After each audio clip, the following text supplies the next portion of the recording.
एक ओंकार सतनाम करता पुरख निरभਉ निर्वैर काल मूर्त जुनी सैभ गुर प्रसाद जप आद सच जुगाद सच है भी सच नानक होसी भी सच एक अद्वितीय गुरु नानक देवा ओंकार गुरु अंगद भेवा सतनाम गुरु अमर प्यारे करता रामदास गुरबानी पुरख श्री अर्जुन सुखदानी निरभਉ हर गोबिंद गुण खानी निर्वैर गुरु है श्री हर राय काल मूर्त हर कृष्ण त्याय अर्जुनी तेग बहादुर राय सैभ गुर दसमें सहाय गुर प्रसाद ग्रंथ गुर ज्ञाना वाहि गुरु वंदन भगवाना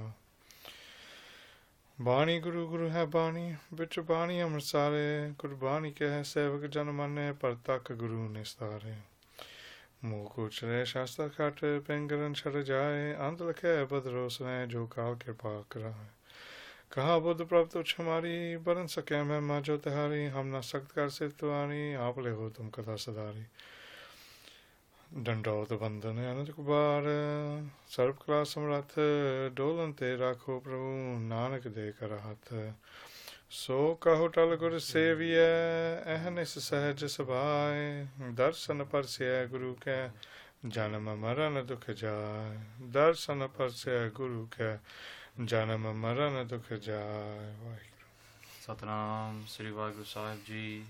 एक ओंकार सतनाम करता पुरख निरभਉ निर्वैर अकाल मूरत अजूनी सैभं गुर प्रसाद जप आद सच जुगाद सच है भी सच नानक होसी भी सच वाहिगुरु जी का खालसा वाहिगुरु जी की फतेह वाहिगुरु जी खालsa वाहिगुरु जी फतेह Guru Sat Sangat Ji. And today we continue on with the Katha of the Sri Japji Sahib. So far we've gone through a number of videos, and the last video in its essence was the definitions of the word Purkh. Today we're going to continue on. Like I said, we're trying to go through each word within the Sri Mool Mantra Sahib and give you the various definitions that they are. And we'll continue on from Nirbhou today. Nirbhou. Nirbhou. God is without fear. God is exempt from fear. He doesn't have any fear. He is always without fear and remains without fear. That's the first definition of Nirbhou. Second definition of Nirbhou is God is the one who gives a person fear. He keeps the whole of the universe and expanse in fear of himself.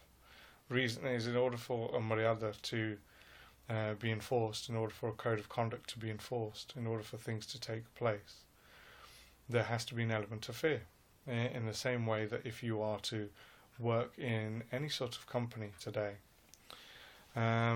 you will continue to do your work to the highest degree possible. But if you have no fear of any repercussions, anything happening with regards to health and safety, legislation, and potentially with regards to your job as well, you could lose your job and people would not be bothered. If there is an element of fear, the element of morality goes. When we talk about fear is required, God needs to keep things in fear, the world in fear. I don't just mean human beings, the Maryada itself. Gurbani within the Asadivar, it says, Pavich Pavan Chale Sadavao, Pavich Chale Lakadariao. You know, that within fear, the winds are kept and they do everything. They use their power around the world. It is within fear that the hundreds and thousands of lakes and rivers and their streams go in accordance to the rip stream that they have, the rip tide that they have. Otherwise, the oceans could destroy the expanse of the world. They could just cover the lands. If there was not a code of conduct created by God with all the elements, then it would be disaster. But in the same way, God keeps all human beings and all creatures within his fear, because only through his fear are people going to do anything.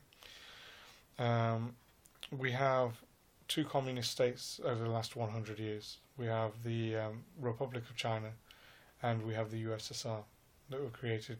A communist community where atheism was spread, and even Mao said religion is a disease. religion was wiped out, and even to the point where Confucianism was destroyed within China, and it wasn't deemed worthy of any sort of worship or reverence. And if you look at those countries now, the Russia or what was the previous Soviet Union, the USSR, and modern day China, at the moment they're trying to bring back religion. Religion is on the upstream there, whether it comes to Orthodox Russian Church. The Hare Krishna movement is massive within Russia itself. China, they're bringing back Confucianism massively, Taoism, Zen Buddhism, Mahayana Buddhism. They're just bringing back all these different types of Buddhisms at the moment. Christianity is growing, Islam is growing, Sikhism is growing, Hinduism is growing. The reason for this is the governments have had to reintroduce religions into these places because of a lack of morality. Crimes had gone up. There was no fear of any government repercussions. Yeah, you might go to jail for a couple of years, but that didn't seem to matter. So the fear is being placed back into society through religion again. So the second definition there is that God keeps everybody within his fear. And the fear is required in order for one to become one with Paramatma as well, to realize the Supreme Soul. The Sri Ragmala, within there, the Antarivarth, the intricate meanings that are given by the taksals, namely Sandhyani Sundar Singh Ji and Sandhyani Gurbachan Singh Ji. Within one of the lines, Pratamaraga Pero Ve Karahi. The definition there is, initially you should adopt fear, the love of fear, you should have a fear of God. Only through a fear of God are you going to bend to his will.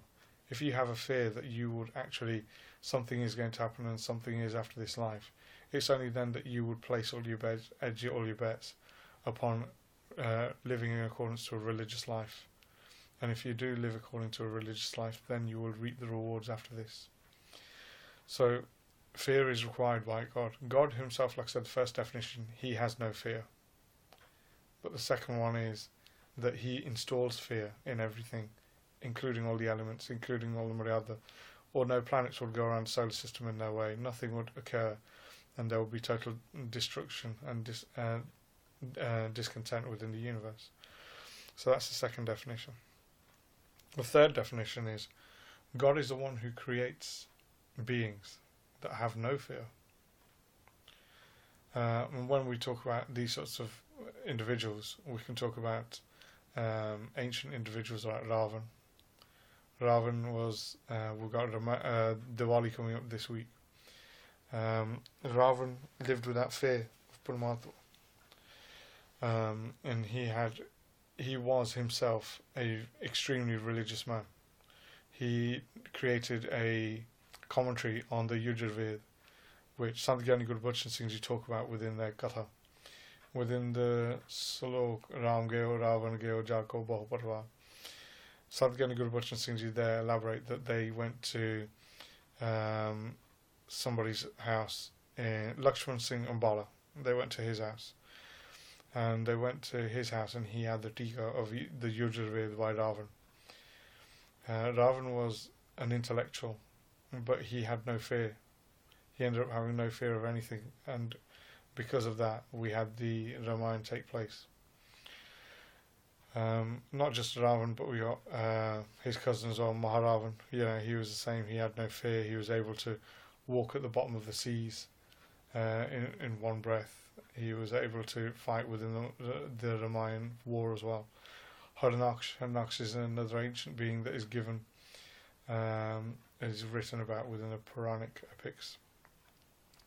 Within those epics, it states that in his previous life, he was given a boon by Brahma that he could not be killed inside or outside, during day or night, with hands or weapons. He could not be killed by either a human or an animal. He took 8 vows in total, and they were all granted to him. When he came to this earth, then he had no fear of death, because as far as he could see, he was immortal. He could not die through any natural causes. He could not die through any individual, and he became a dictator. And it was God. these people who have no fear, they're installed to have no fear through Paramatma themselves. It's the hukum. You know, Harnaksh and people like Ravan, they were manifestations, which we'll come to later on, of Jain Bajay. And they were given the boons to take those manifestations in order for Vishnu himself, the one of the Godhead deities from the Trinity, to come and manifest and destroy them and bring them back. But yeah, if we're talking ancient times, you got those. But then, like I said, if we're looking at modern times, you're looking at people like Lenin, you're looking at people like Chairman Mao, you're looking at people like Adolf Hitler. These people had no fear of what they were doing. They had no fear of repercussions. God gave them no fear. They just carried on in their own way. If we go back to the times of the Gurus, Aurangzeb was not concerned about with who he killed or what he killed. He just wanted to implement a Sharia law. Very similar to what we see Daesh and ISIS doing today. He killed Sufis, killed Muslims, killed other Hindus, killed obviously the Gurus. Gurudev Balaji Shahidi was done in front of him. He was not considerate when it came to a man, woman or child who was killed. He had no fear. He had no fear at all. He wasn't worried about the consequences. They were so brainwashed in their own way. So the third definition is that God is the one who instills no fear within these people. He himself, as part of his command, gives them that ability to have no fear. Not that he is actually stating that these people are right in any way. He just gives them no fear. And they gain no fear because they have a choice. Everybody has a morality choice with regards to every action that they perform. But they just decide that morality isn't for them. So that is the third definition. The fourth definition is Nirbhou. But what you do with the Bhau is you change to Bhav. Bhav means Kalyan, which means liberation. God himself is the form of liberation. He grants liberation. He is the ultimate form of liberation. When the essence of the Jivatma merges with the Paramatma, then all there is liberation. There is no separation. You become one with the liberated form. Right. The fifth definition then is again Nirbhou again, but again we take the term Bhau as Bhav. That's what they do. They split that up into two. So Nid becomes he doesn't have, and Bhav becomes created. God is not created. God is not created by anybody. He is exempt from creation, and he's exempt from being created. You cannot create another like him. Put all the scientists and everything together. Look, they can do their work at the CERN. What do you call it? Where they're looking for the basic atoms and the start of the universe. They're looking for the God element, the God particle. They cannot create God. Nobody can replicate what God is. God is without replication. He is without creation. You cannot create him. You cannot create another like him. And the last one is Nirbhou. So the sixth one, again you change the word Bhau to Bhav, and Bhav here means the universe. God is exempt from the sins and merits of the universe. He's exempt from everything. He's outside of that code of conduct. Like I said before, God is within all of creation, but it isn't him that is being judged according to karmic law. It isn't him in any way. God is exempt from committing sins. He is exempt from committing any meritorious acts as well. He doesn't do that. He is exempt from everything within society. So those are the definitions of Nirbhou. Now, one of the questions that is asked, and it's asked by the Sri Guru Nanak Dev Ji, is why have you used the term Bhau instead of bear? The reason for this, like I said earlier on, we'll touch on it within Sri Asa Diwar. You get the Pangti, bear which Pavan Chale Sadhavav, bear which Chale like a Darya. So you get these lines within the Sri Asa Diwar. And they've said, well, why have you used the terminology here for Bhau instead of bear? Because according to the Sanatan faith and the Maryada of the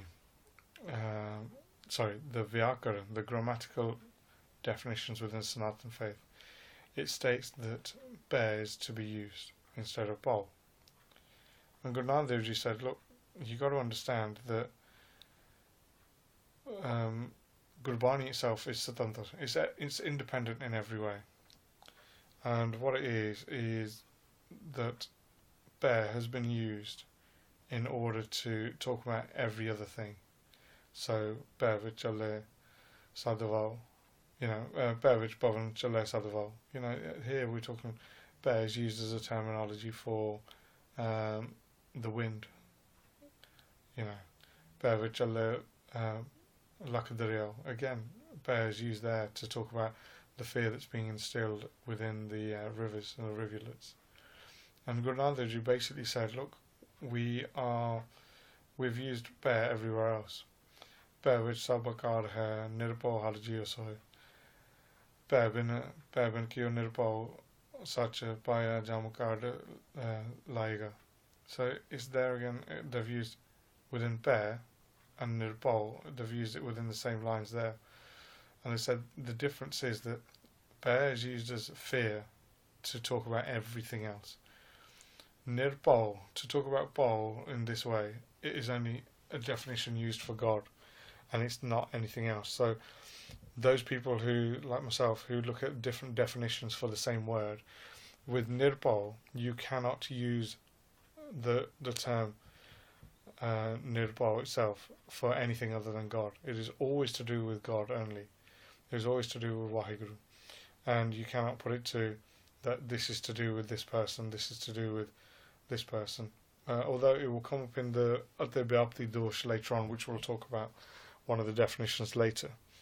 But here, the whole term of Nirbhou is a pure form to represent one God. Bear is used to represent many other things. Right. And we've gone through the definitions of Nirbhou. What we'll do is we'll leave it there, because I'm conscious of the time, and the next video we'll go into Nirvair. So if you just want to recite the Mool Mantra, and then we'll do the Mangals. Ik Oankar Satnam Karta Purkh Nirbhau Nirvair Akal Murth Ajuni Saibhang Guprasad Jap Aad Sach Jugad Sach Hai Bhi Sach Nanak Hosi Bhi Sach. Vaheguru Ji Ka Khalsa, Vaheguru Ji Ki Fateh. He Gobind, He Gopal, He Dayal Lal, Prananath Nath Sakhe Deen Dard Nivar, He Samrat Agama Puran Mohe Me Atar, Andhakup Mahapayan Nanak Pare Utar. आए प्रभु शरणागति कृपा निध दयाल एक अखर हर मन वस्त नानक हो तनहाल वाहिगुरु नाम जहाज है चरे सो उतरे पार जो श्रद्धा कर सेव दे कृपारे उतार नहार जो श्रद्धा कर सेव दे कृपारे उतार नहार वाहिगुरु जी का खालसा वाहिगुरु जी की फतेह।